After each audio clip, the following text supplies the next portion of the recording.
नमस्कार दोस्तों, मैं सुमित तोंगड़ आपके अपने चैनल वर्दी आजकल पर आप सभी का स्वागत करता हूं। जैसे कि आप सभी जानते हैं कि हिंदी की सीरीज जो चल रही है, उसी में आगे आज हम वर्णमाला को पढ़ते हैं। ठीक है, तो बिना समय गवाए आज का टॉपिक शुरू करते हैं। वर्णमाला। वर्णमाला पढ़ने से पहले हम बड़े से छोटे क्रम को देखते हैं। ठीक है, यानी वाक्य। वाक्य क्या होता है? वाक्य होता है ऐसे शब्दों का समूह या शब्दों का ऐसा समूह जिससे अपेक्षीकृत अर्थ निकलता हो। अब इस बात से क्या मतलब है कि जिसका अपेक्षाकृत अर्थ निकलता हो। जैसे कि मैंने आपके सामने लिख दिया, अगर मैं कहूँ महंगा मोबाइल, क्या कहूँ? मैं लिख दूँ महंगा मोबाइल, तो इस बात से पता नहीं चल रहा कि महंगा मोबाइल क्या है, इससे क्लियर बात नहीं हो पा रही। लेकिन मैं कहूँ मुझे महंगा मोबाइल चाहिए या वह महंगा मोबाइल था, तो इस बात से क्लियर हो रहा है कि पूरा का पूरा जब मैंने वाक्य बोला तब जाके मुझे पता चल रहा है कि महंगा मोबाइल का क्या अर्थ है। तो वही बात की गई है, शब्दों का ऐसा समूह जिससे कुछ ना कुछ अपेक्षीकृत अर्थ निकलता हो। ऐसा नहीं है कि हमने शब्द रख दिए और शब्द से कोई चीज़ निकल के आ जाएगी, उसका कुछ ना कुछ क्या होना चाहिए, अपेक्षीकृत अर्थ निकलना चाहिए। क्लियर होगी। जैसे कि मैंने यहाँ पे लिखा, ब्रह्मास्त्र हिंदी के लेखक देव सर ने बताया कि ब्रह्मास्त्र हिंदी सर्वश्रेष्ठ है। ये देव सर हमारे गुरुजी हैं। ठीक है जी, इनकी एक किताब है ब्रह्मास्त्र हिंदी।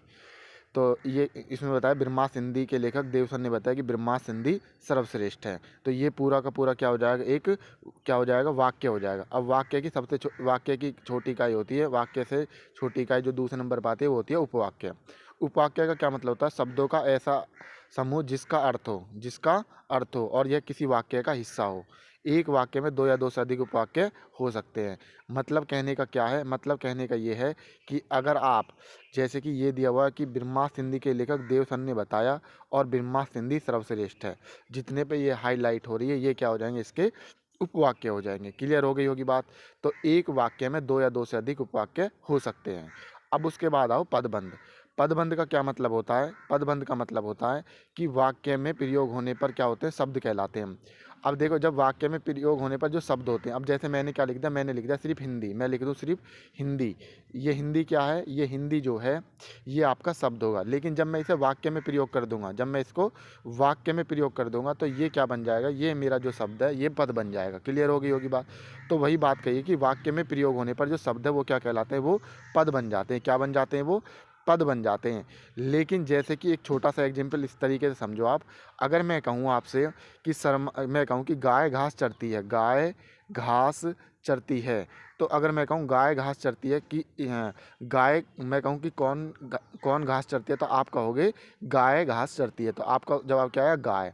लेकिन मैं कहूँ शर्मा जी की सफ़ेद गाय घास चरती है, शर्मा जी की सफ़ेद गाय खाली तुम देखो, सफ़ेद गाय घास चरती है। अगर मैं कहूँ कौन घास चरती है, तो आप कहोगे सफ़ेद गाय। अब आपने जवाब क्या है निकल के, सफ़ेद गाय।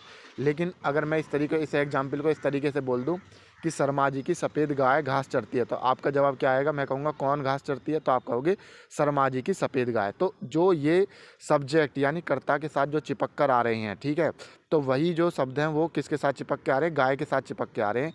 तो वो पूरा का पूरा आपका क्या कहलाएगा, वो आपका पूरा का पूरा पदबंध कहलाएगा। जैसे कि यहाँ पे मैंने बहुत अच्छे से एग्जाम्पल देकर भी आपको समझाया हुआ। जैसे कि मैं कहूँ कौन घास चरती है, तो जवाब पहले आ रहा है आपका सफ़ेद गाय। फिर मैं कहूँ कौन घास चरती है, तो आप कह रहे शर्मा जी की सफ़ेद गाय। तो ये जो शब्द है ये किस में चिपक के आ रहे हैं, जब वाक्य में चिपक के आ रहे हैं, किसके साथ आ रहे हैं, शब्द मिलकर व्याकरण इकाई का काम करें। किसका काम करें? व्याकरण इकाई का काम कर रहे हैं। तो ये क्या कहलाएंगे, आपके पदबंध कहलाएंगे। उम्मीद करता हूँ कि ये बहुत अच्छे से आपके समझ में आ गया होगा। पद पद क्या होता है? पद आपका क्या होता है, शब्द ही होता है। क्या होता है? पद जो होता है वो शब्द होता है। यानी वाक्य में प्रयोग होने वाले शब्द क्या कहलाते हैं? पद कहलाते हैं।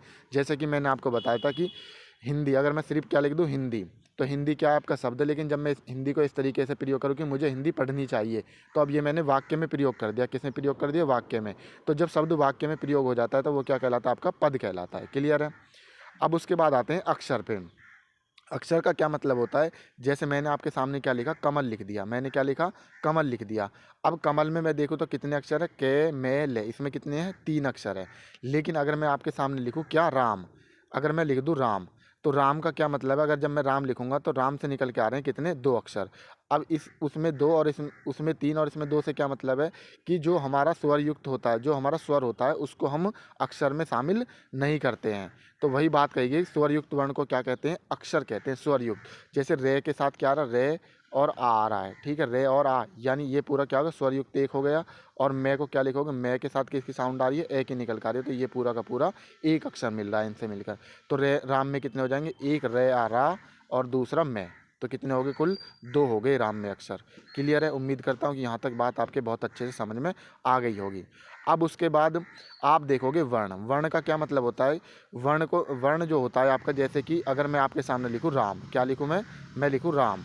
तो अगर राम में वर्ण पूछे तो राम में कितने वर्ण है? एक तो रे हो गया, एक आ हो गया, एक मैं हो गया, एक क्या हो गया? ए हो गया। तो इसमें टोटल अगर मैं वर्ण की बात करूँ तो इसमें टोटल कितने आएंगे? 4 वर्ण आएंगे। कितने वर्ण आएंगे?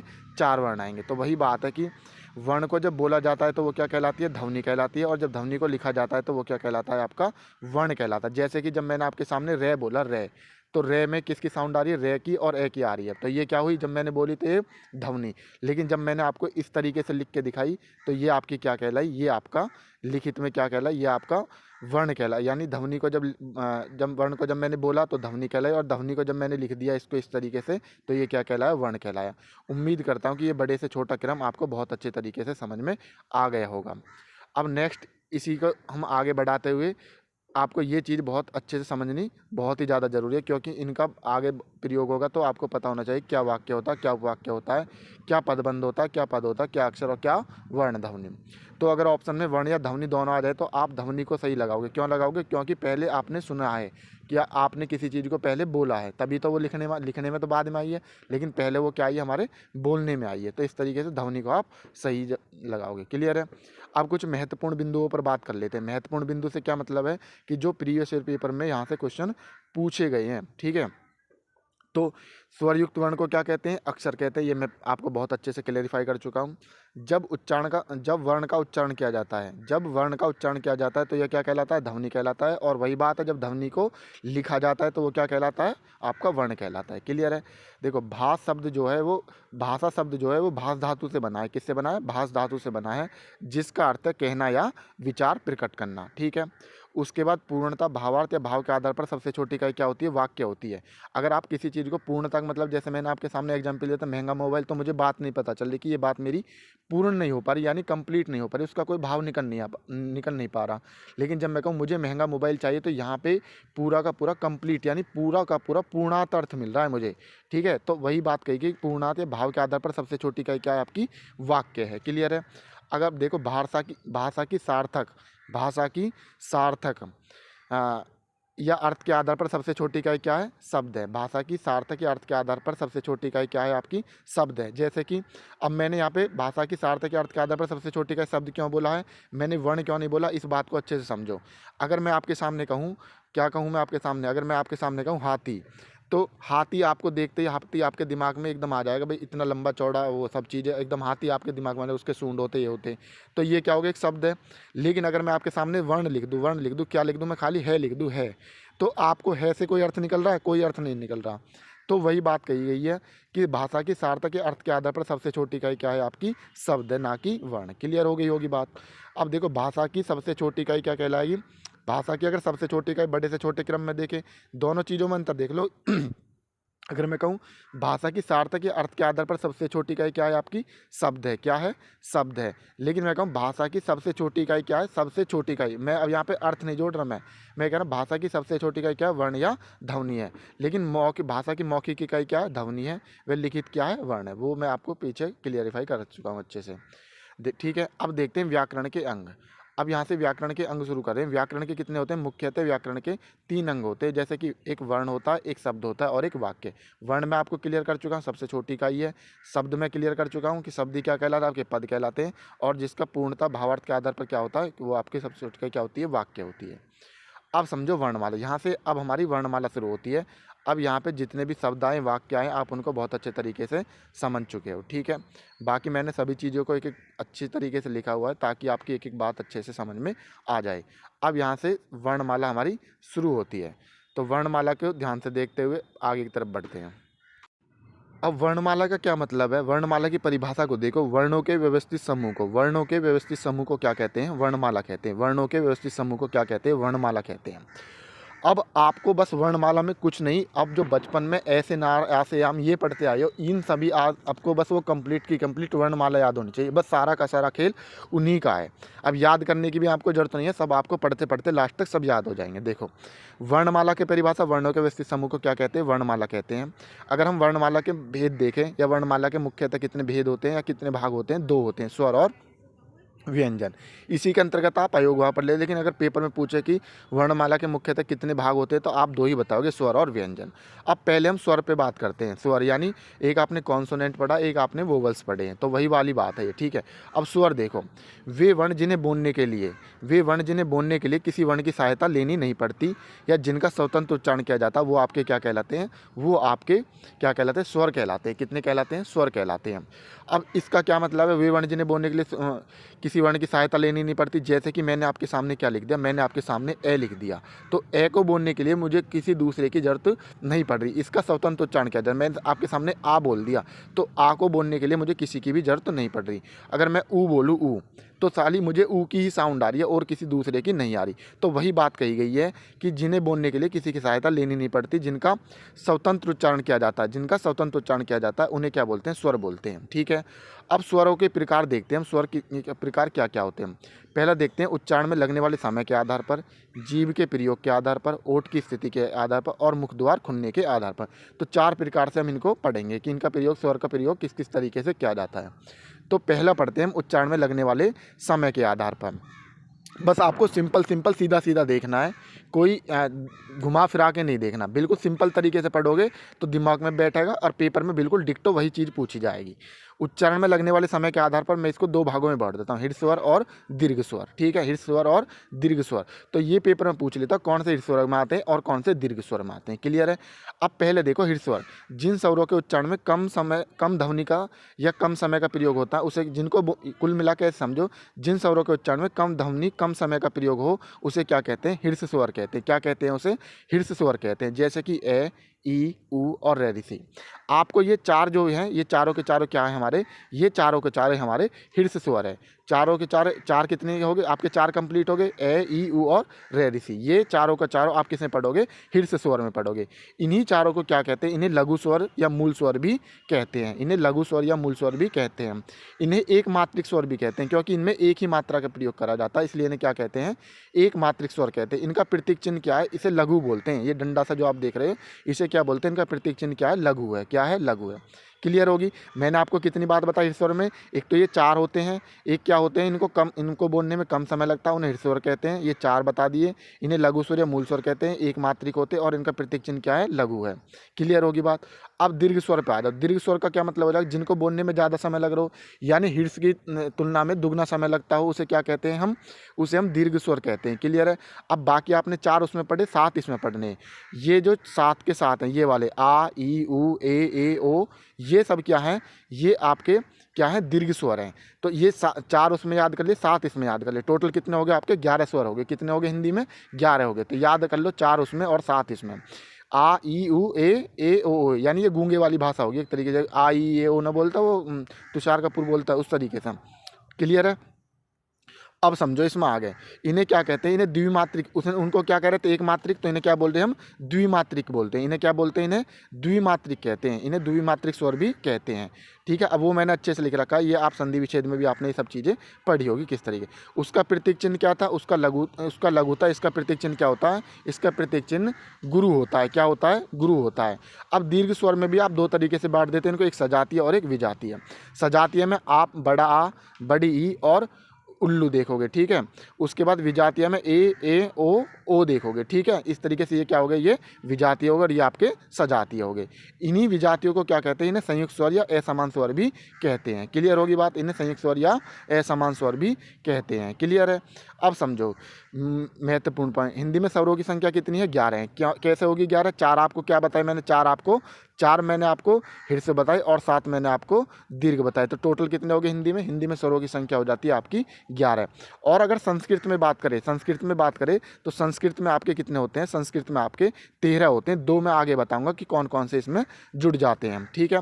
अब देखो, पहले हमने उच्चारण के आधार पर पढ़ लिया, अब पढ़ते हैं जीभ के प्रयोग के आधार पर। जीभ के प्रयोग के आधार, अब अपनी जीभ को सिर्फ और सिर्फ इसे खाने के लिए, स्वाद लेने के लिए मत बनाओ। पेपर के टाइम तक इस पर क्या बैठा लो, इस पर सारे के सारे आप जो स्वर है किसका प्रयोग कहाँ से करा जाता है, इन बातों का भी ध्यान रखना है, ठीक है। आप अपनी जीभ के 3 टुकड़ा कर लो, अग्र स्वर, पश्च स्वर यानी अगला भाग और पिछला भाग, और एक मध्य स्वर यानी बीच वाला भाग। अब आप अगले भाग पे क्या बैठा लोगे? मैंने टोटल 11 बता रखे हिंदी में। तो छोटी ई, बड़ी ई, ए से एडी, ऐनक, और ये क्या हो जाएगा? रे ऋषि वाला हो जाएगा, ठीक है ना।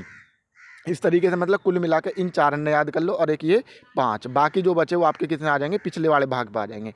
तो अग्र स्वर पे, मध्य स्वर में तो सिर्फ और सिर्फ आपको एक ही याद करना है, बाकी अग्र स्वर पे इस 4 को याद कर लो, ठीक है। 5 को, ये 5 के 5 किस में हो जाएंगे? आपके अग्र स्वर में हो जाएंगे, और ये आपका मध्य स्वर में, और बाकी बचे आपके पश्च स्वर में। क्लियर है? एक बार इनको अच्छे से देख लोगे ना आप, लिख लिख के एक बार, तो ये सारी क्लियर हो जाएंगे आपके। उसके बाद ओठ की स्थिति पे आ जाओ। अब देखो, 2 ने बता दिए मैंने, उच्चारण के आधार पर बता दिया आपको, और आपको जीभ यानी जीभ के आधार पर प्रयोग होने वाले बता दिए। अब आते हैं ओठ की स्थिति पे। ओठ मतलब होठ वाले, होठों की स्थिति पे देखते हैं। कुछ जिन्हें आप बोलोगे तो आपके जो होठ है वो राउंड राउंड घूम जाएंगे, कुछ में राउंड राउंड नहीं घूमेंगे। तो जो राउंड राउंड घूमते बस उन्हें याद कर लो, बाकी जो बचेंगे वो बिगर राउंड वाले तो बचेंगे, यानी जिनमें बाकी वृत्त मुखी ने याद कर लो, तो अवृत, बाकी जो बचेंगे वो अवृत मुखी में ही आ जाएंगे। तो वृत्त मुखी में कौन सा आता है? उल्लू आता है, ऊन आता है, औरत आता है, और ओखली आती है। क्लियर है आपकी? तो ये कौन सी हो जाएंगे आपके? ये हो जाएंगे आपके 4 व्रतमुखी, बाकी जितने भी बचे वो सब क्या हो जाएंगे? अव्रतमुखी। क्लियर है?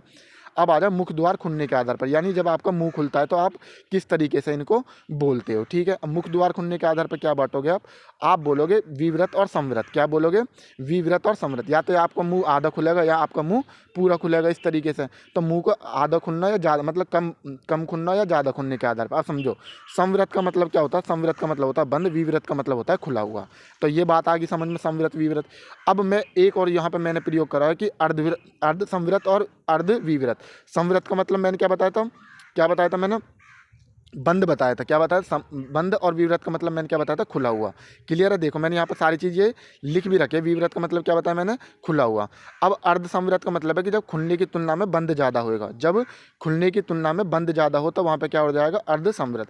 अर्ध विव्रत का मतलब क्या हो जाएगा? जब बंद की तुलना में खुला ज़्यादा। विव्रत का मतलब क्या होता है? खुला हुआ होता है तो खुला ज़्यादा।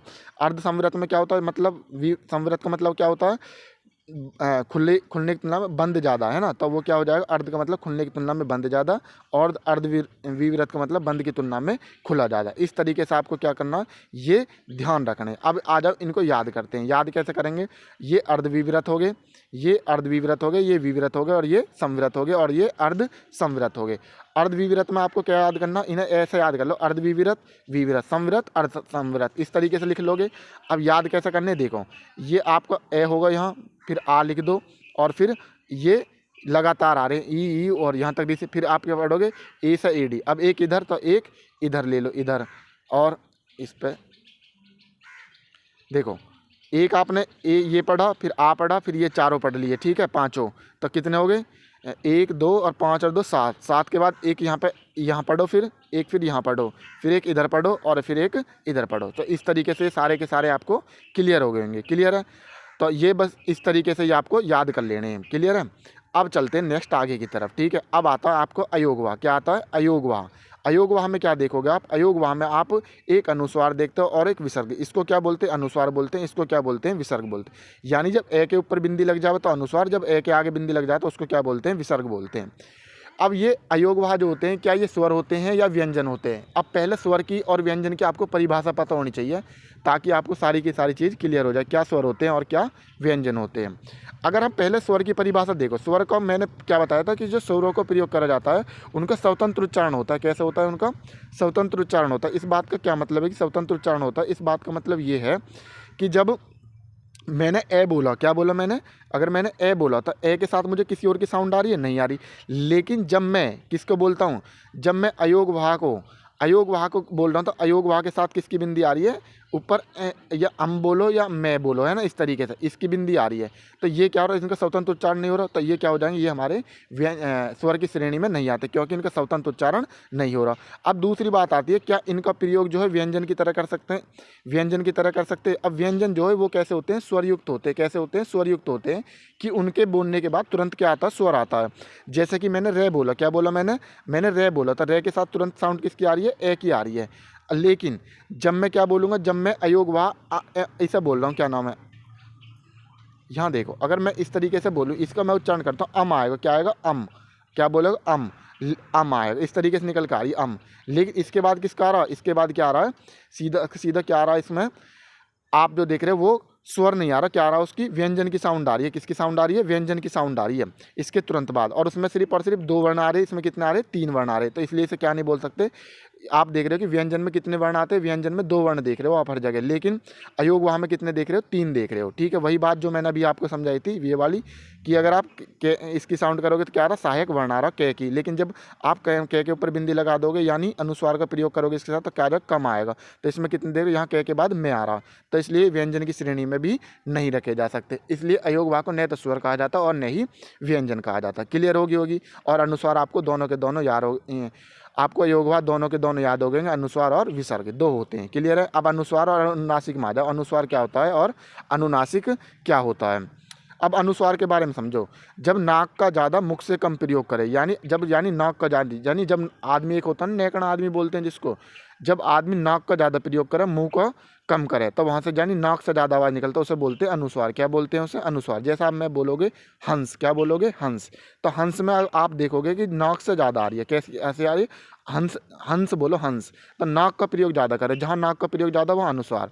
उसके बाद आप बोलो हंसी, हंसी बोलो, हंसी, तो हंसी में क्या हो रहा है, मुख ज़्यादा खुल रहा है, नाक कम, नाक से कम बोले, तो जब नाक से कम बोले, मुख से ज़्यादा आ रहा है, तो उसे क्या बोलते हैं, अनुनासिक। दोनों उदाहरण याद कर लो, हंस और हंस, है ना, हंस और हंस। क्लियर है। तो ये हंस, ये ऊपर हंस वाला हंस है और नीचे हंसी वाला हंसी है। ठीक है ना। अब आओ महत्वपूर्ण बिंदु, अनुस्वार और अनुनासिक भी क्लियर हो गए होंगे। अब आओ महत्वपूर्ण बिंदु पे जो अब तक के पेपर में आए हुए हैं। अब देखो, हिंदी वर्णमाला में वर्णों की संख्या कितनी होती है, हिंदी वर्णमाला में वर्णों की संख्या कितनी होती है, 52 होती है। अगर मूल वर्णों की संख्या देखें तो 44 है। मूल वर्ण जो शुरू के, ठीक है, उनमें 11 स्वर और 33 व्यंजन। उसके बाद हिंदी में स्वरों की संख्या कितनी है, 11 है। हिंदी में स्वरों की संख्या कितनी है, 11 है। बहुत अच्छे से मैंने आपको 11 के 11 बता दिए, 4 हीर्ष और 7 दीर्घ, उस तरीके से। कुल स्वर कितने होते हैं, अगर कुल स्वर कितने होते हैं, 13 होते हैं। अब मैंने आपको संस्कृत में कितने बताए थे, संस्कृत में आपको मैंने 13 बताए थे, तो 11 तो आपको याद है, 13 कौन कौन से हो जाते हैं। अगर आप रे ऋषि देखोगे तो रे ऋषि आप ऐसे लिखो, लेकिन जब मैं इसे ऐसे लिख दूंगा तो ये क्या हो जाएगा, ये आपका एक ये जुड़ जाएगा और एक क्या जुड़ जाता है संस्कृत में, एक इस तरीके से ले के नीचे रे निकल जाती है, तो ये भी आपका, ये आपके कुल मिला के 2 और जुड़ जाते हैं, तो संस्कृत में कितने हो जाते हैं, 13 हो जाते हैं। बाकी अगर मैंने आपको यहाँ पर बहुत अच्छे तरीके से ये चीज़ें समझाई हुई है। क्लियर है। अब नेक्स्ट समझो, री की मात्रा छोड़कर और अनुस्वार और विसर्ग को लेकर व्यंजनों के साथ सब स्वरों को मिलाकर 12 खड़ी कहते हैं। अब समझो 12 खड़ी का क्या मतलब होता है। एक तो मैंने आपको क्या बताया, एक तो देखो इसमें लिख रहा है कि री की मात्रा को तो छोड़ दो, री की मात्रा को तो छोड़ दो, और ये जो 2 मैंने आपको क्या बताए थे, अयोगवाह बताए थे, 2 अयोगवाह को लेकर व्यंजनों के साथ, किसके साथ, व्यंजनों के साथ सब स्वरों को मिलाकर क्या कहते हैं, उन्हें 12 खड़ी कहते हैं। अब 12 खड़ी का क्या मतलब है, कि जैसे कि 12 खड़ी का मतलब इस तरीके से मात्रान का मतलब समझो, कैसे मात्रान का, जैसे कि मैं बोलूँ कै, तो कै के साथ क्या मात्रा निकल के आ रही है, ए की आ रही है, ऐसे नार वाली। उसके बाद जब मैं क्या लगा दूँ, कै का लगा दूँ, ठीक है, 2 मात्रा होगी, कै ई की, यानी ई की मात्रा आ गई, ऐसी फिर क्या आ जाएगी, बड़ी ई की मात्रा आ रही है। उसके बाद कै ऊ कू, यानी छोटे ऊ की मात्रा आ रही है, कै ऊ बड़े ऊ की मात्रा आ रही है। फिर मैं कै ए, ये वाला लगा दो। उसके बाद डबल मात्रा वाला लगा दो, जो ऐनक वाले पे बताया था मैंने। उसके बाद कै ओ को, कै डबल ओ लगा दो इस पर, है ना, इस तरीके से। और उसके बाद 2 अनुस्वार और 2, एक अनुस्वार और एक विसर्ग लगा दो इसके आगे, इस तरीके से।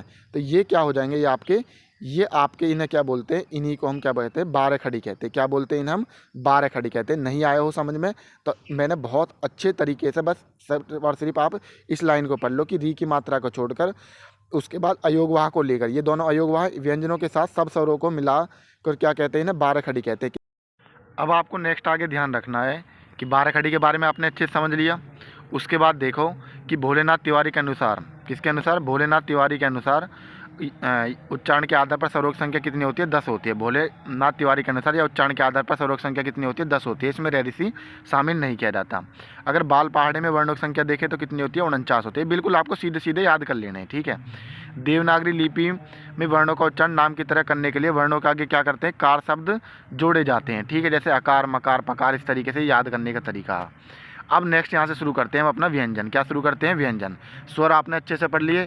4 प्रकार से बताए थे मैंने, उच्चारण के आधार पर, ओठ के आधार पर, जीभ के आधार पर और मुख के आधार पर, ठीक है। सबको एक एक करके मैंने आपको अच्छे से क्लैरिफाई कर दिया। इतने से बाहर आपको कुछ पेपर में मिलने वाला नहीं है, ठीक है। अब देखो व्यंजन, वे वर्ण जिनका स्वतंत्र उच्चारण नहीं किया जा सकता, जिन्हें स्वरों की सहायता से बोला जाता है, उन्हें क्या कहते हैं? व्यंजन कहते हैं।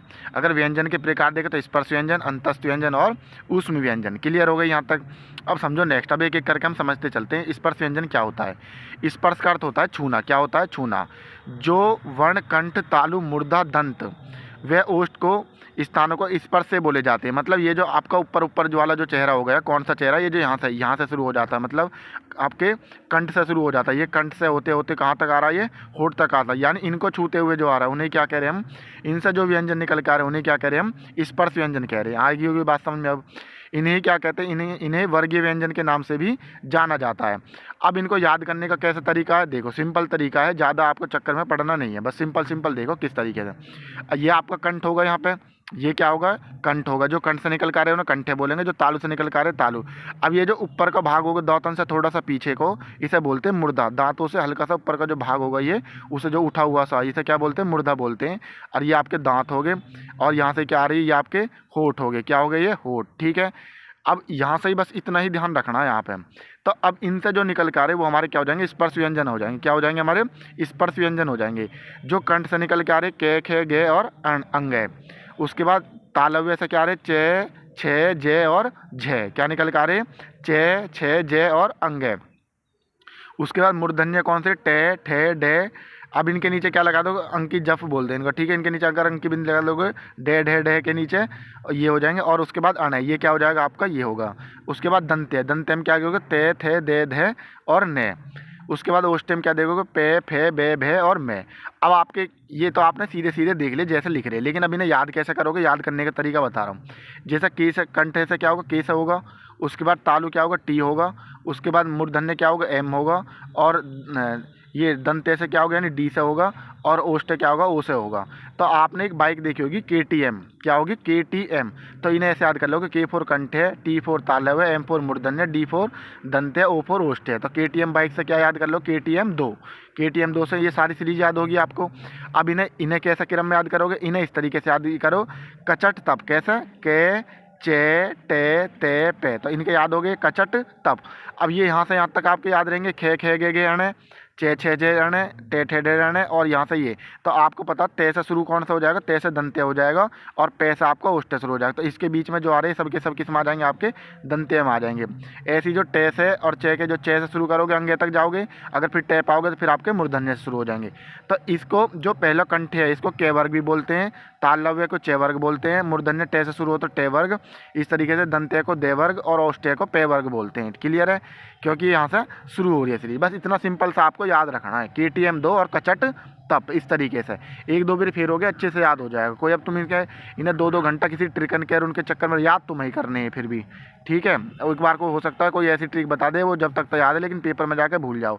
इसलिए काम धींगड़ा वाला करो, है ना, कि जो तुम्हें लास्ट तक भी याद रहे। अब देखो नेक्स्ट, अब आता है आपका द्विगुण व्यंजन। कौन सा? द्विगुण व्यंजन। द्विगुण व्यंजन 2 होते हैं, डे और ढे। इनके नीचे अगर बिंदी लगा दोगे तो इन्हें क्या कहते हैं? इन्हें द्विगुण या द्विपृष्ठ या उत्क्षिप्त या उत्सृप्य, विकसित, ताड़नजात, इन सब के नाम से इन्हें ही जाना जाता है, ठीक है। कोई तुम्हें एक तरीके से पढ़ा देगा लेकिन कभी किताब में द्विपृष्ठ पूछ ले तब भी वो किसकी बात कर रहा है? तब भी वो द्विगुण की बात कर रहा है, ठीक है। अगर वो उत्सृप्य कह लगे तब भी वो किसकी बात कर रहा है? द्विगुण की बात कर रहा है। तो ये आपको ध्यान रखना कि द्विगुण के ही ये सारे के सारे किसके नाम है? द्विगुण के नाम है। ताड़नजात भी बोला जाता है। ताड़नजात का मतलब जो आप इन्हें बोलोगे, देखो ढह बोलो तो ढह बोलने पे क्या होता है? जीभ एकदम वापस पलट के वहीं आ जाती है, तो इसी के बोलते हैं ताड़नजात, यानी पीटना। उत्क्षिप्त का मतलब होता है उलट कर फेंकना, ठीक है। तो ये द्विगुण व्यंजन 2 याद हो गया आपको। द्विगुण में क्या क्या याद रखना है आपको? द्विगुण में आपको डे और ढे याद रखना है। इनके नीचे अगर अंकी बिंदी लगा देंगे हम, ठीक है। अब आओ परंपरागत रूप से। किसके रूप से? परंपरागत रूप से। संस्कृत में व्यंजन वर्णों की संख्या कितनी होती है? 33 होती है। संस्कृत में व्यंजन वर्णों की संख्या कितनी होती है? 33 होती है। दिमाग में अच्छे से बैठा लो। हिंदी में व्यंजन वर्णों की संख्या कितनी होती है? 35। हिंदी में 35 और संस्कृत में कितनी होती है? 33। स्वरों की हिंदी में कितनी होती है? 11 और संस्कृत में कितनी होती है? 13। इस तरीके से सारी चीज़ें अपने अपने दिमाग में अच्छे तरीके से बैठा लो। तो व्यंजन वर्णों की संख्या कितनी होती है? तो 33 होएगी या 35 होएगी। 33 किस में देखिए आपने? संस्कृत में, और 35 देखिए आपने हिंदी में। अगर ऑप्शन में 35 है तो 35 ही सही होगा। अगर दोनों 33 और 35 दोनों आ जाए तो आप ऑप्शन किस पे लगाओगे? आप 35 पे लगाओगे। किस पे लगाओगे? आप 35 पे लगाओगे। ठीक है। अब आओ अंतस्थ व्यंजन, very very very most important. अंतस्थ व्यंजन डायरेक्ट पेपर में पूछा गया। पिछले पेपर ना देखोगे तो हर पेपर में इनसे एक क्वेश्चन पूछा गया। तो यर लव कैसे याद करोगे? ये रे यर, लेवे लव।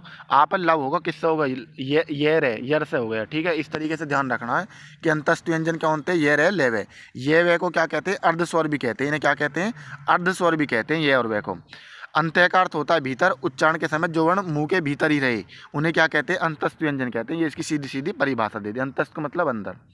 इन व्यंजनों के उच्चारण में श्वास कुछ समय तक क्या होता है? मुख के अंदर ही रहता है। आप बोल कर देख लो, इनकी फीलिंग लेकर देख लो, आपको ये सब चीज़ अच्छे से समझ में आ जाएगी। अब आओ ऊष्म व्यंजन, ये भी मोस्ट इंपॉर्टेंट है। यहाँ से भी क्वेश्चन पूछा गया। ऊष्म व्यंजन में आपको क्या याद करना? से है। ऊष्म व्यंजन का क्या मतलब होता है? वे वर्ण जिनका उच्चारण करते समय वायु रगड़ खाकर ऊष्मा उत्पन्न करे। जैसे आप बोलो से, तो आपको देखोगे एकदम क्या देख रहे हो आप? रगड़ खा के एकदम वायु रगड़ खा क्या कर रही है? ऊष्मा उत्पन्न कर रही है। तो इसी बल से क्या बोलते हैं ना? ऊष्म व्यंजन, ऊष्म वर्ण बोलते हैं। क्या बोलते हैं ना? ऊष्म वर्ण बोलते हैं। से है। 3 तो से होगी और एक आपको है याद रखनी। संयुक्त व्यंजन, मैं फिर से कह रहा हूँ, जिस चीज़ के लिए मैं इंपॉर्टेंट कह रहा हूँ वो पेपर में आपको सीधी सीधी रखी हुई मिलेगी ही मिलेगी। इसलिए जो चीज़ मैं बताता जा रहा हूँ कि ये इंपॉर्टेंट है, उन्हें विशेषकर उन पर ध्यान देते हुए चले। उसके बाद संयुक्त व्यंजन होता है। संयुक्त व्यंजन आपका क्या करना? छह छत्री, त्रै त्रिशूल, ज्ञ ज्ञानी और श्रेय श्रमिक, ये याद करना है। अब इनका आपको संधि विच्छेद विशेषकर ध्यान रखना। पिछले पेपर में पूछा गया है। पिछले पेपर में यही पूछा गया है कि जो छह छत्रीय है इसका अगर विच्छेद क्या होगा? कि आधा कै और पूरा 66 कान, आधा तय और रे। यानी किस तरीके से आपको छह छतरी का कैसे देखो? आधा कै, ऐसा देखो यहाँ ऐसा समझे थे।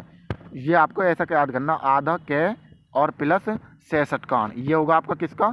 ये होगा आपका छह क्षत्रिय का। अगर आपको ज्ञ ज्ञानी का देखना है, ज्ञ ज्ञानी का क्या होगा? ज्ञ ज्ञानी का होगा जय, आधा जय नीचे लग के और प्लस अनय खाली। क्या? अनय खाली। क्लियर है बात? अब तो इसी तरीके से आपको क्या करना है? श्रेय का देखना। श्रेय का क्या देखोगे आप? श्रेय का देखोगे आप श्रेय श्रमिक वाला, ये सैसलजम वाला आधा और ये आगे रे लग के। इस तरीके से इन सबको अपने दिमाग में अच्छे से बैठा लो। क्लियर होगी बात? ये तो ये सब पेपर में पूछे गए हैं। इन्हें एक बार अगर आप अच्छे से देख लोगे, नहीं दिख रहे हो तब दिख जाएंगे। इस तरीके से ये शुरू के सब आधे हैं। इन्हें फिर से देख लो एक बार। मैं फिर से बार बार टाइम ले रहा हूँ इस पर बताती बार, इसी वजह से। अब नेक्स्ट समझो, अन्य संयुक्त व्यंजन पढ़ते हैं। अब क्या होता है? अन्य संयुक्त व्यंजन का क्या मतलब होता है? अब समझो। अन्य संयुक्त व्यंजन का मतलब है कि इनसे कौन कौन से बन रहे हैं। जैसे है के संयुक्त व्यंजन देखो, किसके?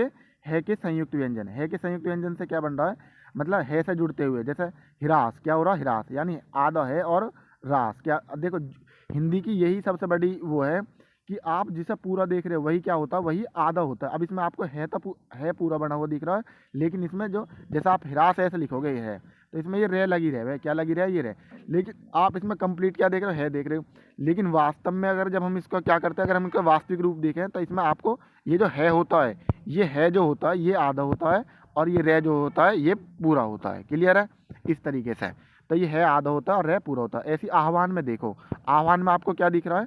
आह्वान में आपको है पूरा दिख रहा है लेकिन वे आधा दिख रहा है। लेकिन जब आपको इसे सही तरीके से खोल कर देखोगे तो क्या करोगे? इसमें ये जो है ये तो है आधा, और ये वे जो है जो इसके अंदर लगा हुआ दिख रहा है ये पूरा है। क्लियर होगी? इस तरीके से आह्वान। तो ये है से संयंत्र। ऐसी आह्लाद देखोगे आप। आह्लाद में भी अब यहीं, ठीक है, ऐसी क्या देख लोगे? आह्लाद देख लो। इसलिए बाह्य, बाह्य में है आधा, यह पूरा है। ब्रह्मास्त्र में क्या देख रहे हो आप? ब्रह्मास्त्र में मैं लगती हुई देख रहे हो आधी, लेकिन मैं पूरी है और है आधी है। हृदय देख लो, अगर हृदय तोड़ोगे तो किस तरीके से तोड़ोगे? हृदय में ये रे ऋषि वाला लग रहा है, तो आधा है रे ऋषि और दे और ये, इस तरीके से। क्लियर हो गएंगे? तो ये ने बोलते हैं है से संयुक्त व्यंजन। अब दे के देखो, ऐसी दे के क्या होते हैं? द्वारा, आधा दे और पूरा वे हो रहा है। इसमें विद्या, विद्या में आप क्या देख रहे हो? धे और ये देख रहे हो, तो इसमें वास्तव में आधा दे होता है। ठीक है। शुद्ध में देखो दे आपको पूरा पूरा दिख रहा है, लेकिन वास्तव में आधा दे होता है और पूरा धे होता है। ठीक है। अब एक चीज़ और समझो आप, ठीक है, ये चीज़ है जो बिल्कुल आपको ध्यान रखनी है। इन्हें मैं किसी भी चीज़ है मैं बेफालतू में नहीं पढ़ा रही, ये जब भी मैं कहीं ना कहीं ये तुम्हारे काम आएगी, कहीं ना किसी से कनेक्टिविटी इनकी रहेगी। अब समझो ध्यान से, देखो आपने 3 तरीके की रे पढ़ी होगी। एक तो कैसे पढ़ी होगी, एक तो आपने पढ़ी होगी ये पे रे वे पर जो ऊपर लग रही है, एक आपने पढ़ी होगी बे जो ब्रज में लगे, ये वाली रे पढ़ी होगी।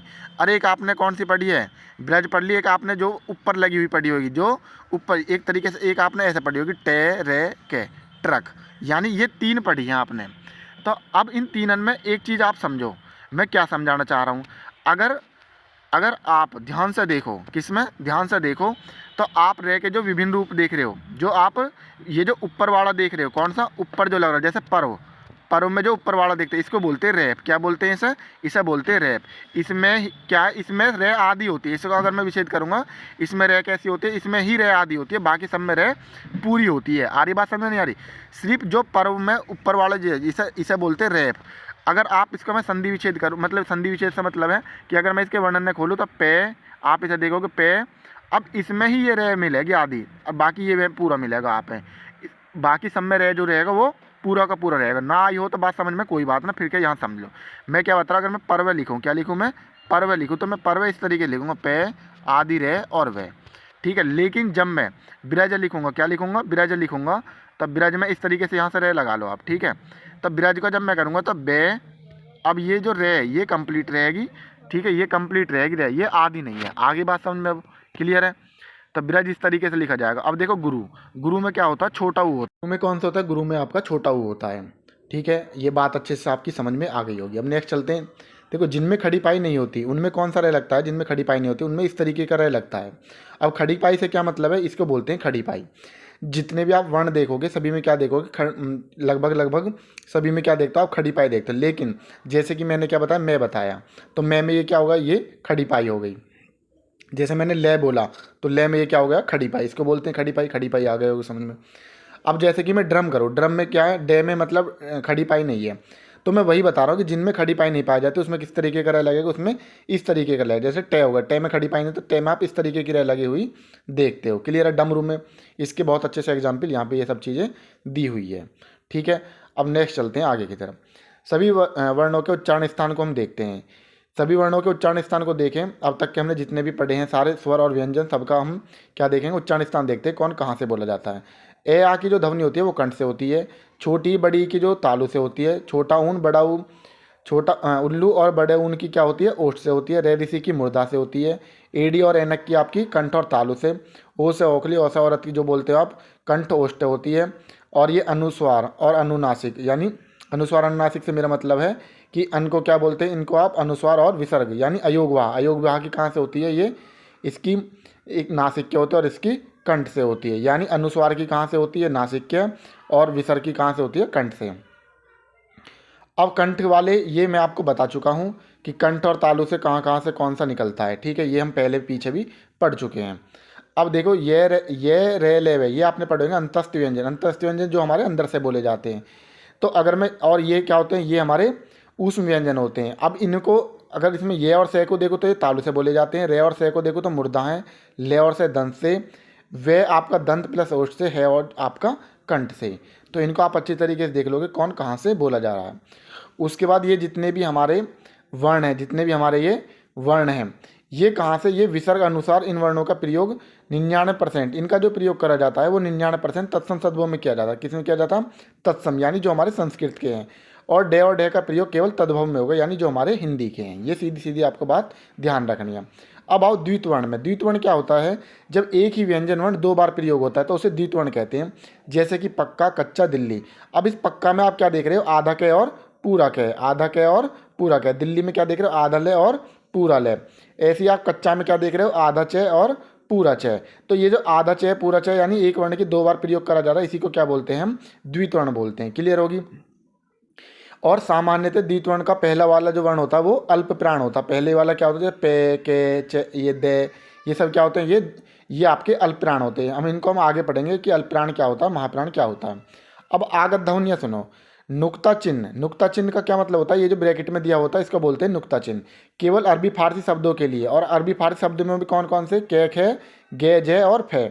सिर्फ और सिर्फ इन पांचों में लगता है। जो हमारा नुक्ता चिन्ह होता है वो केवल इन पांचों में लगता है। किस तरीके से लगता है उसके बारे में सुनो। जैसे अगर मैंने जरा में नुक्ता चिन्ह लगा दूँ तो उसका मीनिंग क्या हो जाएगा, थोड़ा। लेकिन बिगर नुक्ता चिन्ह के इसका अर्थ निकलेगा बुढ़ापा। फन के साथ अगर नुक्ता फे के साथ अगर नुक्ता चिन्ह लगा दो तो हरफन वाला फन निकलता है, और फन ये सांप वाला फन होता है। गज में अगर जय के साथ में नुक्ता चिन्ह लगा दो तो ये 52 गज, यानी जो आप जमीन वाला गज होता है, ठीक है, 52 गज का दामन मटक चालूंगी वाला वही गज। तो ये गज इसका अर्थ क्या होता है, हाथी होता है। ये गरज नुक्ता चिन्ह वाला मजबूरी, और बिगन नुक्ता वाला क्या होता है, बादलों की गरज वाला। ठीक है, सब चीज़ यहाँ पे बिल्कुल अच्छे से लिखी है। अगर आप एक बार पढ़ लोगे तो आपके आसानी से सब कुछ याद हो जाएगा कंप्लीट। ठीक है, एक जमाना, जमाना मतलब ये जो जमाने की बात करते हो आप वो वाला जमाना, लेकिन एक जमाना जो बर्फ जमने वाला होता है। राज, इस राजनु राज ही रहने दो वाला जो राज होता है, यानी रहस्य है। अगर आप क्या लगाते हो, नुक्ता चिन्ह, बिगर नुक्ता चिन्ह के क्या आ जाएगा, शासन वाला राज्य। ठीक है, तेज के साथ अगर जय के साथ नुक्ता चिन्ह लगा दोगे, तेज मतलब फास्ट, और ये तेज क्या हो जाएगा, चमक हो जाएगा। क्लियर है। अब चलते हैं नेक्स्ट। अब समझो प्राण, ये इंपॉर्टेंट है। ठीक है, क्वेश्चन आपका यहीं से बनता है, या तो बनेगा किससे कि किसका स्थान कहाँ पे है, या कौन सा अल्प प्राण है, कौन सा महाप्राण है। अब देखो, प्राण, प्राण का अर्थ होता है वायु। प्राण का क्या अर्थ होता है, वायु होता है। प्राण के दो भागों में बांट देते हैं, महाप्राण और अल्प प्राण। अब इनको आप अच्छी तरीके से दिमाग में बैठा लो। ये जो मैंने आपको क्या बताया था, KTM2 वाला, के कौन सा, KTM2, यानी ये आपका कंठ, तालुव्य, मूर्धया और दंत और ओष्ठ। अब इनमें भी आप कैसे याद करोगे, कचट तब याद कर लोगे आप, फिर आगे कै खे गे। तो इनको आप बिल्कुल अपने दिमाग में इन्हें अच्छे तरीके से बैठा लो। अब इसमें जो पहला नंबर, या में ये ऊपर नंबर डले हुए हैं, अगर जो पहले नंबर पे होते हैं, दूसरे नंबर पे, तीसरे नंबर पे, चौथे, पाँचों, इनको इस तरीके से डिवाइड कर लिया मैंने। तो मैं देख रहा हूँ जो दूसरे और चौथे नंबर पे आ रहे, कितने पे आ रहे, 2 और 4 पे आ रहे, यानी इस वाले पे और इस वाले पे आ रहे। ये क्या होते हैं, ये हमारे महाप्राण होते हैं, यानी ये हमारे क्या होते हैं, ये हमारे महाप्राण होते हैं, 2 और 4 पे आने वाले।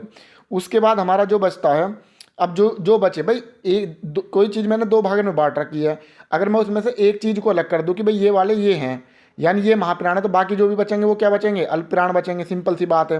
तो इस तरीके से आप आसानी से इन्हें याद कर लोगे। आप अल्पप्राण याद कर लो तो महाप्राण तक बाकी जो बचा वो सब क्या हो जाएगा, महाप्राण हो जाएगा। एक तरीका तो होगा ये, लेकिन फिर भी समझना है तो देखो।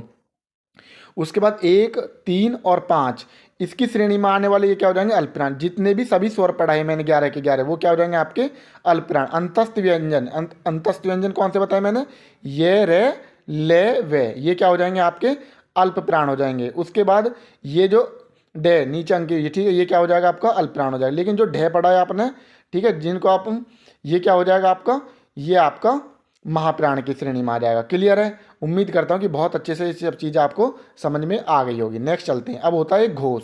घोष का अर्थ होता है कंपन। घोष का क्या अर्थ होता है, घोष का अर्थ होता है कंपन। ठीक है, यानी नाद। अब घोष भी क्या होता है, घोष को भी 2 भागों में बांट देते हैं, सघोष और अघोष, सघोष और अघोष। यानी अब इसको आप देखोगे तो 3, 4, 5, जो 3 और 4, 5 पे आ रहे हैं, यानी 3, 4, 5, ये वाली जो श्रेणी आ रही है 3, 4, 5, ये आपके सभी किस में आते हैं, ये सघोष में आते हैं। बाकी जितने भी सब स्वर पढ़े वो अंतस्थ और द्विगुण व्यंजन, और एक आपका है। क्लियर है। द्विगुण व्यंजन कौन से बताते हैं, ये दोनों जो मैंने किस में बताए थे, ये दोनों द्विगुण व्यंजन में बताए थे।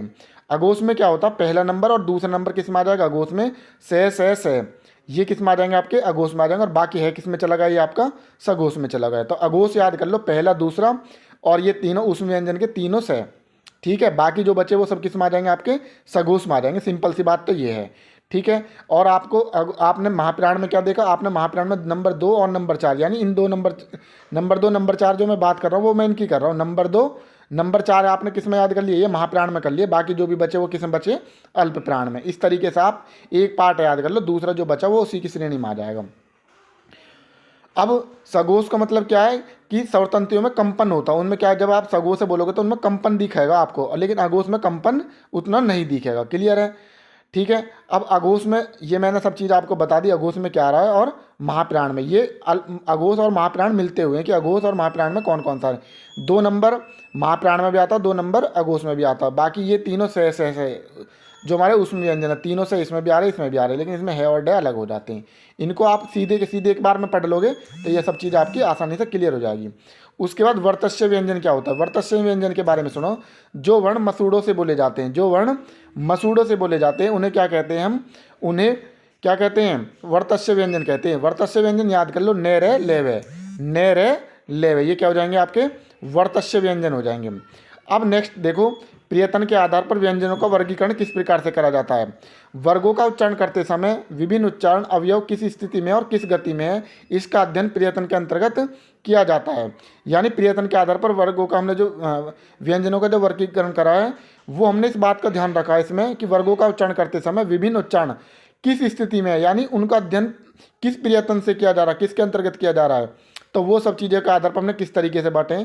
पहले लिया हमने स्पर्शी व्यंजन, तो स्पर्शी व्यंजन जब मैंने आपको बताया होगा, तो ये सारे के सारे आपके कहाँ किस में आते हैं, ये स्पर्शी व्यंजन में आते हैं। ये वहाँ पे भी बताए हुए हैं जब स्पर्शी व्यंजन बताया। संघर्षी व्यंजन में क्या होता है, तीनों ये आपके ऊष्म व्यंजन जो पढ़े हैं आपने, वो किस में हो जाएंगे, आपके संघर्षी व्यंजन हो जाएंगे। स्पर्श संघर्षी में चे छे जय झय, चे छे जय झय। नासिक के व्यंजन या पंचमाक्षर, पंचमाक्षर जो आपने सीधे के जब आपने कचट तब पढ़ा था, तो जो इधर आ रहे थे लास्ट वाले में, वो क्या हो जाएंगे आपके सारे के सारे नासिक के व्यंजन या पंचमाक्षर हो जाएंगे। ये मैंने यहाँ पर लिख भी दिए हैं, ठीक है। अब उसके बाद पार्श्विक व्यंजन क्या होता है, जिन व्यंजनों के उच्चारण में वायु बगल से निकल जाती है, जैसे कि ले। ले आपको पार्श्विक व्यंजन में याद रखना, किस में याद रखना है, पार्श्विक व्यंजन। ये पेपर में पूछा गया है कि पार्श्विक व्यंजन का कौन सा उदाहरण था। पार्श्विक व्यंजन में क्या आता है आपका, ले आता है, ठीक है। ले बोलो, साइड से हवा निकल जाएगी। त्रिकंपी व्यंजन या लुंठित व्यंजन क्या होता है, रे होता है। ये भी पेपर में पूछा गया है, ठीक है। पूछे तो लगभग सभी गए, लेकिन जो मोस्ट इंपॉर्टेंट है उनकी बात कर रहा हूँ मैं आपसे, ठीक है। उत्क्षिप्त व्यंजन क्या होता है, उत्क्षिप्त व्यंजन डे और ढे होते हैं आपके, क्या होते हैं, डे और ढे। अर्धस्वर या संघर्षहीन व्यंजन ये और वे, इनको सीधे सीधे आप याद कर लो, ठीक है। एक दो बार फिर हो गए, अच्छे से याद हो जाएंगे आपके, क्लियर है। अब देखो कभी कभी क्या होता है, जैसे कंचन है, ठीक है। कंचन अगर आप इस तरीके से लिखोगे, कंचन, कंपन और कंगन। लेकिन जब आप कभी कभी कंचन कैसे लिख दो, इस तरीके से लिखो या नहीं लिखते ऐसे। और कंपन क्या लिखो, आदि मैं का भी प्रयोग दे देता है। तो ये कब मैं का दे रहा है और कब ये किसका, ने का दे रहा है। कभी देखो ऊपर बोलो कंचन, नीचे कंचन आपने लिख दे, ऊपर बोल रहे कंपन, नीचे अगर उसे लिखोगे तो आधे तरीके से क्या, आदि मैं के रूप में लिख दो, कंगन और कंगन, इस तरीके से, क्लियर है। अब चलो नेक्स्ट आगे की तरफ।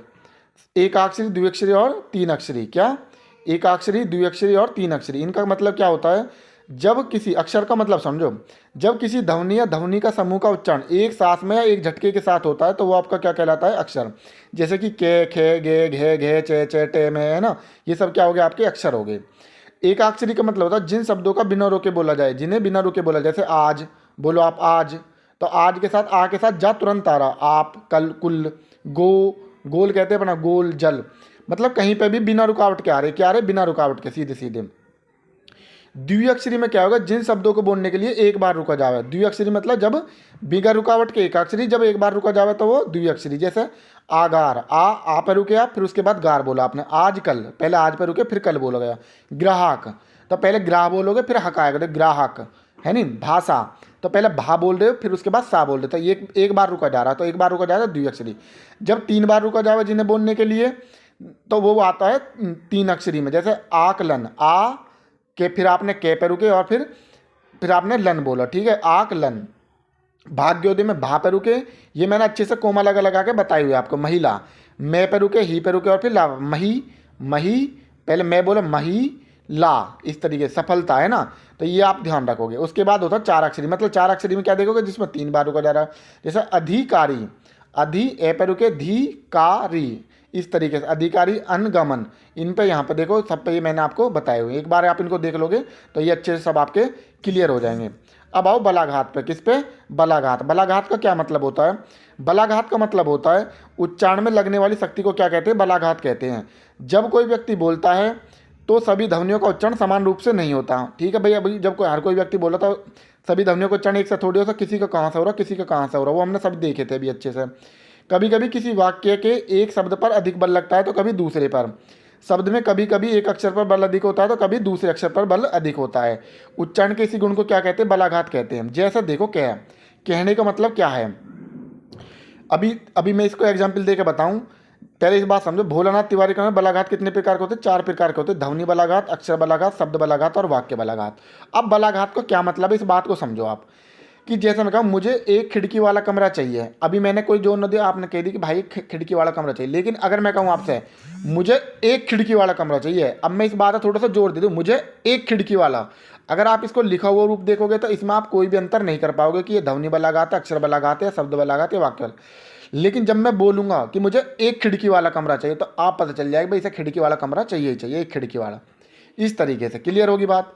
अब आओ शब्दकोश में शब्दों का क्रम। किसकी बात? शब्दों का क्रम। अब कोश में शब्दों का क्रम वर्णमाला के अनुसार ही होता है। पहले स्वरों को आरंभ से होने वाले शब्द एक निश्चित क्रम में, जैसे आप ABCD में पहले ए रखो, ए वाले अल्फ़ाबेट रखोगे, फिर बी वाले रखोगे, इस तरीके से। तो इसमें भी क्या करोगे? क्रम वर्णमाला के अनुसार ही होता है। पहले स्वरों से आरंभ होने वाले शब्द एक निश्चित वर्ग, जैसे कि आप कचट तप वर्ग में आपने जो पढ़े थे उसके अनुसार रखते हैं। पहले के वर्ग के रखोगे, फिर चे वर्ग, फिर टे वर्ग, फिर ते वर्ग और फिर पे वर्ग। इस तरीके से इन्हें एक आराधी क्रम भी कहा जाता है। उसी क्रम में आएंगे जिस तरीके से वर्णमाला में। एक आराधी क्रम में ऐसे आरंभ होने वाले शब्दों में सबसे पहले उन शब्दों का स्थान दिया जाता है जिनमें अनुस्वार तथा अनुनासिक का उपयोग किया गया है। अनुस्वार या देखो ये कह रहा कि एक आराधी क्रम में जो भी मैंने बताया के वर्ग, कचट तप वाले जो वर्ग हैं वो वाले, अगर उनमें ऐसे आरंभ होने वाले शब्दों में सबसे पहले उन शब्दों को दिया जाता है जो अनुस्वार। अनुस्वार मतलब क्या बताया तो मैंने? अनुस्वार और अनुनासिक दो ही तो बताया। एक तो आपको हंस वाला उदाहरण दिया तो मैंने यहाँ पे, एक आप मैंने हंस वाला उदाहरण दिया था वहाँ पे। तो जो नाक से बोले जा रहे वो नासिक, और अनुस्वार जो आपके कहाँ से बोले जा रहे हैं जिसमें मुंह का प्रयोग ज़्यादा करा जा रहा है। ठीक है, उस तरीके से क्लियर है। अब देखो अंक का स्थान अब से पहले होगा, क्योंकि देखो अब आप दोनों में क्या देख रहे हो? ए देख रहे हो आप दोनों में अंक। अब मैं देखो एक तरफ मैंने अंक लिख लिया, एक तरफ मैंने अब लिख लिया, लेकिन अगर मैं दोनों में पहले अल्फ़ाबेट के अनुसार अगर लिखने की बात करूं तो मैं पहले किसे लिखूंगा? मैं लिखूंगा पहले किसे? जिसमें अनुस्वार और अनुनासिक वाले में। क्लियर है? तो पहले मैं क्या लिखूंगा? पहले मैं अंक के स्थान दूंगा। क्लियर होगी बात? अब आगे होगी समझ में। तो जैसे पंख, पंख पे क्या लिख रहा हूँ? इसमें अनुसार अनुनासिक वाली बात आ रही है तो पहले इस पर लूँगा, फिर दूसरे पे पे इसमें भी आ रहा, पे इसमें भी आ रहा, लेकिन पे के साथ क्या इसकी साउंड आ रही है? ए की साउंड आ रही है, नहीं आ रही है? तो फिर किसे लेंगा मैं? फिर मैं इसे लूँगा, फिर पे इसके साथ क्या आ रहा? आ जुड़ के आ रहा है। स्वर जो वर्ण मतलब किसकी सहायता से बोला जा रहा है? पे, इसमें आ की सहायता से, तो ये 30 नंबर पर, फिर ये ई आ रहा है तो इसके फिर ये चौथे नंबर पर। इस तरीके से क्लियर होगी बात। यानी कहने का क्या मतलब, सिंपल भाषा में इस तरीके से समझो, अगर सब में बराबर बराबर आ रहे हैं, जैसे पे की आ रही है, तो फिर मैं इसमें अनुस्वार और अनुनासिक देखूंगा। अगर ये पहले आ रहा है तो पहले नंबर पे इन्हें रखूंगा। फिर मैं देखूंगा कि अल्फ़ाबेट यानी वर्णमाला में सबसे पहले क्या आ रहा। जब आप मैंने बताया पे बोलो तो पे के साथ क्या आ रहा? ए आ रहा, निकल के नहीं आ रहा, तो फिर मैं इसे लूँगा दूसरे नंबर पर जो मैंने लिया। फिर ये पे आ रहा तो इसके साथ क्या जुड़ के आ रहा? स्वर कौन सा आ रहा? आ जुड़ के आ रहा, यानी पे आ। इस तरीके से इसके साथ क्या आ रहा? ई आ रहा, तो ई इनके बाद आके बाद ही तो आएगी, इसलिए इसे चौथे स्थान पे रखा गया है। क्लियर होगी बात। अब समझो नेक्स्ट, संयुक्त वर्ण क्या होता है? ओ की मात्रा के बाद आधे अक्षर से प्रारंभ होने वाले शब्द दिए जाते हैं। ओ की मात्रा के बाद आधे अक्षर से प्रारंभ होने वाले शब्द दिए जाते हैं। जैसे कि अब देखो कमल होगा, कैलाश होगा, काल, किताब, कोवा, क्यारा, सब में क्या देख रहे हो आप? कैसे शुरू हो रहे हैं। लेकिन आप देखो इसमें क्या आ रहा? कै के बाद ए की मात्रा आ रही है, इसमें ए की मात्रा लिख रही है, इसमें कै के साथ आ की लिख रही है, इसमें ई की, इसमें ओ की और इसमें कै की। अब पहले पे तो यही आता है वर्णमाला के अनुसार, ये से देंगे मैं पहला नंबर। उसके बाद दूसरे पे क्या देखोगे आप? दूसरे पे आ आगा, ये भी सही है। तीसरे पे ई निकल कर किताब में देखो। उसके बाद चौथे पे क्या देख रहे हो? इसे देखोगे, ये बताया आप है। ठीक है, उसके बाद पाँचवें पे क्या देखोगे? पाँचवें पे ओखले। पाँच के बाद अब इसमें यही बात की गई कि आधे अक्षर से प्रारंभ होने वाले शब्द दिए होते हैं। ओ की मात्रा के बाद, ओ की मात्रा के बाद आप क्या लेना? लास्ट में आधा वाला लेना है। क्लियर होगी बात। इस तरीके से जिसमें जैसे क्या आ रहा तो क्या आधा आ रहा या नहीं आ रहा, तो इस तरीके से इसे क्या लेंगे? लास्ट में लेंगे। ये बात इसमें समझाई गई है। ये आपको दिए गए हैं कि भाई कौन सा पहला आएगा, कौन सा बाद में आएगा। ठीक है, अगर ये आपको छांटना है जैसे कौन सा अक्षर सबसे पहले आएगा, जैसे आप ABCD में देखो ना अल्फ़ाबेट के अकॉर्डिंग देखोगे, ए वाले पहले लोगे, बी वाले, सी वाले, इस तरीके से। अब इसमें झे तो सब में आ रहा है, फिर छोटा छोटा ऊ सब में आ रहा। ठीक है, इन दोनों में आ रहा है, छोटा ऊ इनमें वो आ रहा था, वो तो बाद में आएगा, वो तो बाद में आएगा, तो इन्हें तो इस तरीके से आप देख रहे हो क्या आ रहा? पहले मैं आ रहा है आपका, क्या आ रहा है? मैं आ रहा, तो इसमें क्या हो जाएगा? झूमर हो जाएगा। अब इसमें तो बिगड़ सोचे समझे लगा दोगे, क्योंकि अनुसार अनुनासिक में से मैंने बताया था अगर सब बराबर बराबर टे टे टे सब में दिख रहा है, उसके बाद आपने देखा इसमें क्या रहा? अनुसार अनुनासिक में से आ रहा था, इसमें टंकन कर दोगे। ठीक है, इसमें सब पहले इसमें भी वही चीज़ है जो रूल ऊपर लागू हो रहा है, रितम बराबर रह रहते देख, लेकिन इसमें क्या आ रहा है? इसमें भी आपका अनुसार अनुनासिक में से अंक की बिंदु ऊपर लग रही है, तो ये हो जाएगा। ठीक है, दौर्जन्य में आप सब में देखोगे दे रहे आ रहा, लेकिन इसमें क्या आ रहा? ओ पहला आ रहा, तो ये हो जाएगा आपका क्लियर। उसके बाद इसमें भी आप ये वही रूल लग रहा है ऊपर वाला, ज़्यादा देखना है। उसके बाद कल्पनातीत इसमें ढकना हो जाएगा, वही रूल लागू हो रहा है जो मैंने आपको बताया था। ठीक है, अब समझो वर्तनी विश्लेषण में क्या होता है। वर्तनी विश्लेषण समझो जैसा कि इंदीवर है, क्या है? इंदीवर। तो मैंने बताया ये अंक की बिंदी क्या करेगी? ने का काम करेगी, तो ये ई और आगे ने। ठीक है ना, उसके बाद दे ई, तो इसमें दे के साथ क्या आ रहा, ई आ रहा स्वर। उसके बाद वे में क्या आ रहा, ए आ रहा लग के, है ना। रे में क्या हो जाएगा, रे। मतलब वही है जो मैंने आपको ऊपर समझाया था। जैसे इंदिवर बोल रहे हो आप, क्या बोल रहे हो, इंदिवर। तो ई इनकी देखो, पहले ऐसे बोलोगे, नहीं बोलोगे, इंदिवर, ठीक है। उसके बाद अब आ रहा दी, तो दे के साथ क्या आ रहा है, कौन सा स्वर आ रहा है, क्या आ रहा है, बड़ी ई आ रहा है, इस तरीके से। तो इस तरीके से इनका सबको क्या कर दोगे आप, विच्छेद कर दोगे। क्लियर है। इन सबको आप एक बार देख लोगे तो सारी चीज़ें अच्छे से क्लियर हो जाएगी। मैंने पीछे सब कुछ बताया, बार बार मैं उस बात को यहाँ पर रिपीट करूँ तो कोई फ़ायदा होने वाला नहीं है, ठीक है। ग्रामीण देखो किस तरीके से तोड़ रखा, सारे इन आप देख लोगे अच्छे से, ठीक है। कोई बात समझ में ना तो नीचे कमेंट करके बता देना, ठीक है। उम्मीद करता हूँ कि ये बहुत अच्छे से आपको समझ में आ गई होगी। अगर आपने एक बार भी ढंग में देख लिया ना बस अच्छे से, ठीक है, तो आपके तभी समझ में आ जाएगा।